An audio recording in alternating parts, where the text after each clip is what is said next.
Hi, my name's Mike, and ever since I was a little boy I've always wanted to be a writer.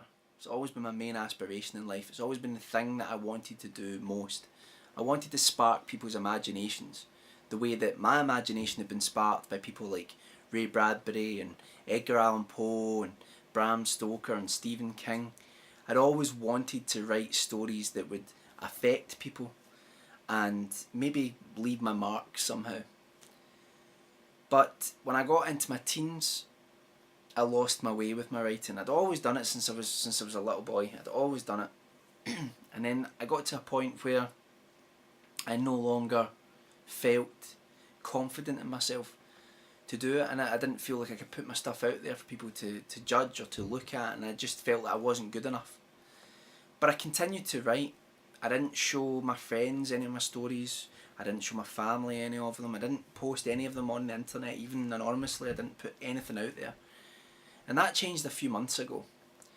I decided to write a story called Bedtime, and that story was based on a rather dark experience I had as a child.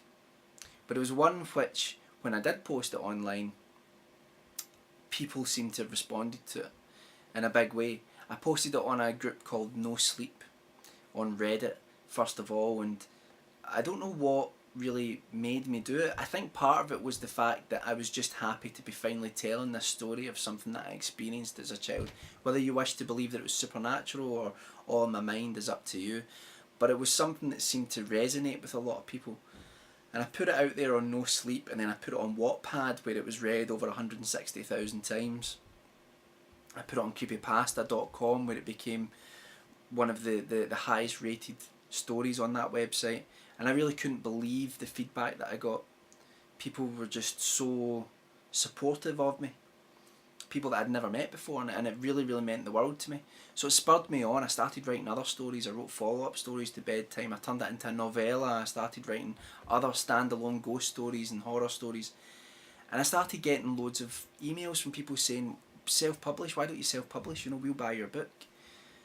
And I started realising that that was it. That was the aspiration I'd always wanted. That was the thing more than anything that I'd always wanted. I'd wanted to just once in my life have something that I had created that I could be really proud of. I could be like, yeah, this is it. I've done something well. I've produced something.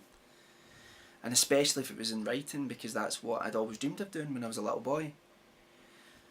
So people started saying to me, why don't you do this? So I decided to do it. I was like, okay, I'm going to self-publish. So I started looking into it, and I told people that I was going to try and put the book, which I called Bedtime and Other Tales of Terror, out by the end of the year.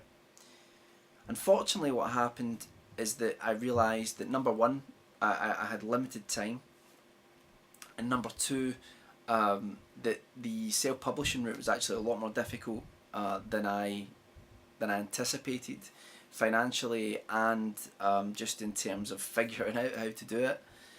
So I've spent so much time trying to figure out the best way to accomplish this. And initially, because I work sometimes 12, 15-hour days, I was coming in, or I was finishing my work, and I just didn't feel up to writing. And I've really struggled for the past month or so to really add to the book. So a few people said to me, why don't you put pre-orders out? A few people said, we'll buy pre-orders of your book, and then you maybe have a bit of money where you can cut your hours down at your work and you can focus on getting this done. And I couldn't really figure out a good way to do this. And then it was suggested to me to do a crowdfunding campaign. And I didn't do that lightly. I really didn't. This is really like the last option for me. But I don't want to let people down. I said I would get it to them by the end of the year, and I really want to do that. The way I feel right now is I'm progressing at such a snail's pace that it could be a long time before the book is finished. Even though I have a lot of it written, I still have to proof everything. I have to have it edited. I have to, but there are a bunch of other stories I have to finish as well for it, and I just feel like I'm not making any headway with it. And this is where you come in.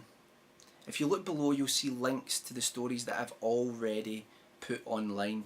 Now, they are early versions of the stories, but they're the ones that have got me to this position where I feel confident enough to try and self-publish. Bedtime itself has been expanded in the new version, the version that will be available should this campaign be successful, and the other stories as well have been edited and refined and, in my opinion, improved upon. But you'll be able to gauge by looking at those stories below whether you believe that I have what it takes or not. If you believe that I have the ability to produce a book that you think you would like to read, if I'm able to produce horror stories which do truly scare you, and hopefully spark your imagination in the way that, in a similar way to a lot of those novelists and authors that I read as a child did, although no way am I saying that I'm anywhere near as good as them.